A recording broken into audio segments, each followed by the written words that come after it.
Good morning, Internet, and welcome to the Tuesday version of the Morning Report, your scoreboard. You know those scores and leaders and stats that you don't see in the newspaper every morning like we used to.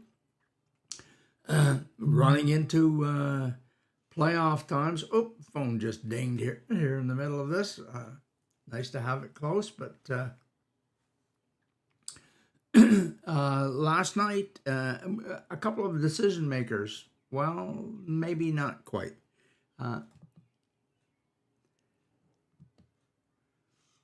In the NHL, last night, get that frame off there, Monday, May the 29th, that was last night, Vegas overwhelmed Dallas 6-0. The game wasn't too close at any one point. Excuse me. Dallas didn't look like they were desperate, perhaps as desperate as they should have been. Regardless, Vegas is now going to the Stanley Cup Finals. And that's going to get underway on a Saturday. Florida will be in Vegas on Saturday and Monday. 8 p.m. starts for both of those games. With the semifinal round over, perhaps it's time we take a look back at the leading scorers in the playoffs. All these extra games have given some of these players a chance to move up in the standings. Of course, Dallas didn't add anything to their total last night. So Heinz is still leading the pack with 24. To Chuck from the Panthers at 21. Connor McDavid and Draisaitl still hanging in at 20 and 18. Also with 18, we have Eichel and Robertson from Dallas. And then Evan Bouchard from Edmonton at 17. Marchessault from Vegas at 17. And Carter Verhaeghe from Florida at 15. And Mark Stone from Vegas at 15. So things are shaping up now. The finals have been decided, and it gets underway Saturday night in Vegas.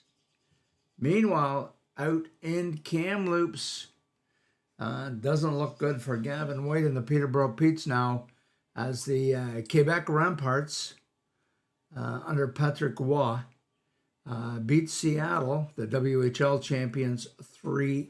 Not sure if I have. Here we have. Wrong set of standings. And this is close. We don't have last night's games included in these standings. Quebec now has their 4 points. Seattle Thunderbirds with 2. Kamloops Blazers with 2. And the Petes with 0. Excuse me. If Pete's... No, the Petes get to play Quebec, I think, tonight, and which would bring them into 2 points in a possibility of a tie, depending on the last game when Seattle and Kamloops play. A strange formula. I think it's goals for plus goals against dividing into your goals for. That's a method for breaking the ties. So if the Petes do win and end up being tied with either Seattle or Kamloops, it negates the fact that they lost to both of those teams, but that math formula with goals for and goals against and the resulting division are going to go towards making that decision. So we can only hope that the digital gods rule in favor of the Petes and Gavin White, and